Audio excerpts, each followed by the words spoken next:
Hello friends, academic zone पे आपका स्वागत है। देखिए फ्रेंड्स, अगर आप एनटी नेट के एस्पिरेंट हैं तो ये वीडियो स्पेशल मैंने आपके लिए बनाया है। एक लास्ट टाइम एक ऐसा वीडियो है जो आपको बोनस के 10 नंबर तक दे सकता है। इस वीडियो को पूरा देखना है, कहीं स्किप नहीं करना है, क्योंकि जहाँ से आप स्किप करें शायद वही जो मेन पॉइंट है वो आपसे छूट जाए। देखिए फ्रेंड्स, हमें पता है एग्जाम हमारे सर के ऊपर है, कुछ एग्जाम हो भी चुके हैं उनके लिए, तो अब क्या करें हम, लेकिन कुछ का डेट आया है, कुछ का डेट आना अभी बाकी है। तो पहले तो इस कन्फ्यूज़न से निकल जाना है। बहुत से लोग हमें क्वेश्चन करते हैं, डेली का कमेंट करते हैं कि सर एग्ज़ाम सेंटर का डेट कब आए, एग्ज़ाम का डेट कब आएगा, सेंटर एडमिट कार्ड कब आएंगे। इस कन्फ्यूज़न में जीने का कोई फ़ायदा नहीं है। जब आएंगे वो एनटीए का ड्यूटी है वो आपको भेज देगा, क्योंकि कुछ एग्ज़ाम हो चुके तो इस बार आपका एग्ज़ाम हो ही रहा है, इसको तो आप फाइनल कर लीजिए। तो इस लास्ट टाइम में आप क्या कर सकते हैं जिससे आपका स्कोर अच्छा हो। कहते हैं ना, good start half done but good finish full done होता है। तो इसके लिए आपको क्या करना है, बस 4 से 5 ऐसी बातें हैं जिनको ध्यान में रखना है। पहले तो एग्ज़ाम के प्रति पॉजिटिव रहना है।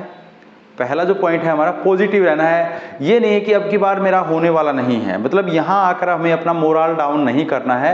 हमें यही सोचना है कि हम पॉजिटिव हैं, हमारी एनर्जी पॉजिटिव है और इस बार हमारा एग्ज़ाम क्रैक हो रहा है, हम जेआरएफ गेट कर रहे हैं। डेली ये अफर्मेशन हमें अपने सबकॉन्शियस माइंड को देनी है। जो जैसी भी अफर्मेशन हम अपने सबकॉन्शियस माइंड को देते हैं वही हमारा रिजल्ट कन्वर्ट कर देता है वो। तो पहले डेली कम से कम सुबह उठकर और रात को सोते हुए ये देखें, बस अब की बार तो जेआरएफ हमारा हो गया है, हमारा जो एग्ज़ाम है उसमें हम अब की बार क्वालिफाई करने वाले हैं।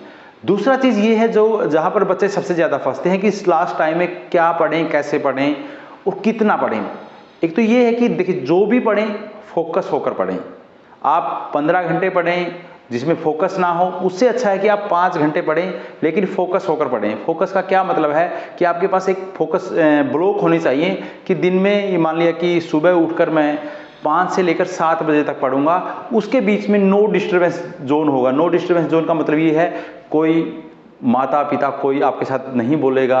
आपका कम से कम ये जो फ़ोन है इसको आप इन 10 या 15 दिन बिल्कुल आप दूर कर सकते हैं, और ख़ासकर जब आपका स्टडी का समय चल रहा हो उस ब्लॉक में तो आपको इससे दूर रहना है। कोई नोटिफिकेशन, फेसबुक, लिंक्डइन, व्हाट्सएप कुछ भी चेक कर नहीं करना है, इससे दूर रहना है। आपको बिल्कुल ऐसे बैठ के पढ़ना है कि आपको कुछ नहीं पता, कुछ भी हो जाए उन 2 घंटे के बाद ही आपको देखना है। मेरा ये मानना है कि एक दिन में आपको कम से कम 2-2 घंटे के 4 ब्लॉक बनाकर पढ़ना चाहिए, जिसमें से 2 ब्लॉक आप देंगे फर्स्ट पेपर को और 2 ब्लॉक देंगे आप सेकंड पेपर को, और कंसिस्टेंट विद फोकस।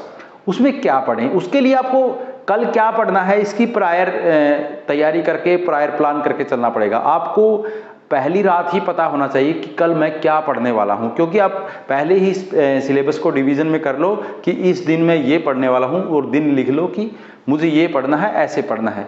उसमें आपको बहुत आसानी रहेगा। आपको रात को सोते वक्त अगर ये होगा कि मुझे कल ये पढ़ना है, तो उस टॉपिक से रिलेटेड काफ़ी सारे आइडिया आपके दिमाग में पहले ही आ जाएंगे। तो डेली क्या करें कि डेली नेक्स्ट डे का प्लान आपके पास होना चाहिए, और नेक्स्ट डे में भी वो प्लान डिवीजन होना चाहिए कि फर्स्ट 2 आवर्स इसके लिए और सेकंड 2 आवर्स इसके लिए, थर्ड इसके लिए, फोर्थ 4 कम से कम ब्लॉक आपको चाहिए 2-2 घंटे के। और कहते हैं ना कि ईट दैट फ्रॉग, पहले वो काम करें जो आपको सबसे ज़्यादा मुश्किल लगता है, क्योंकि फिर आपकी एक टेंशन को दूर हो जाएगी। पहले वो काम करें जो आपको सबसे मुश्किल लगता है। कहने का मतलब ये है कि वो टॉपिक पढ़ें जो आपको हार्ड और मुश्किल लगता है, ये आप करें। उसके बाद जो ज़्यादा से ज़्यादा आपको अभी इस समय क्या पढ़ना है, क्या पढ़ना, कुछ भी नया नहीं पढ़ना है। कुछ भी नया मतलब ये है कि कोई बुक को आप शुरू कर दें, किसी के हाथ में आपने बुक देखी और उस बुक को आपने शुरू कर दिया, उसको बिल्कुल नहीं करना है। कोई भी नया बुक आप नहीं लेना है, कोई भी डिटेल बुक आपको नहीं पढ़ना है, और ना ही जो आपका वीक एरिया है उसको स्ट्रॉन्ग करने की कोशिश करना है। आपको अब केवल जो आपका स्ट्रॉन्ग एरिया है, स्ट्रॉन्ग एरिया को स्ट्रॉन्गेस्ट करना है, वीक एरिया को स्ट्रॉन्ग नहीं करना है। आपको बिल्कुल वही पढ़ना है जो आप पहले कई बार पढ़ चुके। कहने का मेरा मतलब है कि आपको रिवीजन करना है, रिवीजन रिवीजन रिवीजन। आप एक की बजाय 10 बार रिवीजन कर लें। नया कुछ भी अब नया बुक शुरू ना करें, नया कंटेंट कोई भी शुरू ना करें। तो इस बात का ध्यान रखें। और साथ ही साथ आपको एक नई चीज़ और ये है कि हम कोशिश क्या करते हैं कि हम अपने सेल्फ नोट्स बना तो लेते हैं, लेकिन उसको लास्ट टाइम में उनके ऊपर बिलीव नहीं करते, क्योंकि हम सेल्फ बिलीव हमें बहुत कम होता है। हमें क्या करना है कि डेली जो हमारा जो सेल्फ नोट्स बना है उसको डेली एक बार एक ब्लॉक में ज़रूर पढ़ना है। एक ब्लॉक में आप सेल्फ जो नोट्स हैं उनको जरूर पढ़ें। एक में आप टॉपिक पढ़ें, बुक से पढ़ सकते हैं या जो भी आपके पास XYZ जो भी सोर्सेज आपके पास है, लेकिन एक कम से कम 2 घंटे का आपको आपके नोट से ही रिवीजन करना है, चाहे वो फर्स्ट पेपर के लिए हो चाहे वो सेकंड पेपर के लिए हो। और दूसरी जो इम्पोर्टेंट बात है और लास्ट इम्पोर्टेंट बात ये है कि आपको सिलेबस को डेली एनालिसिस करना है कि मेरा सिलेबस कहाँ तक का कंप्लीट हो गया।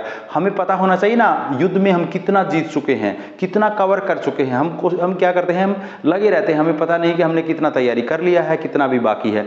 डेली का डेली आप यूनिट को चेक करें कि इतना यूनिट हमारा हो गया है, इतना यूनिट और बाकी है, तो इस बात का ध्यान रखें। तो फ्रेंड्स ये कुछ टिप्स थे, इनके ऊपर आपको रहना है, इन्हीं को बने रहोगे तो आपका एग्जाम का जो रिजल्ट है वो आपका पॉजिटिव रहेगा। और अगर इधर उधर रहेंगे तो आपका रिजल्ट जो पिछली बार था आपकी बार भी वही होगा। और हमेशा पॉजिटिव लोगों के साथ रहना है इस लास्ट समय में, और नेगेटिविज्म है, नेगेटिव पर्सन हो, नेगेटिव थॉट हो, उससे बिल्कुल दूर रहना है, फुल एनर्जेटिक रहना है, स्वस्थ रहना है। यही इस लास्ट टाइम के लिए कुछ पॉइंट आपके लिए हैं। अगर ये वीडियो आपको अच्छा लगे तो इसको शेयर करिएगा, और ऐसे ही बहुत से वीडियो आपको एकेडमिक जोन पर मिलने वाले हैं, लगातार मिलेंगे अभी, इसलिए एकेडमिक जोन को सब्सक्राइब कर लीजिएगा। Thank you.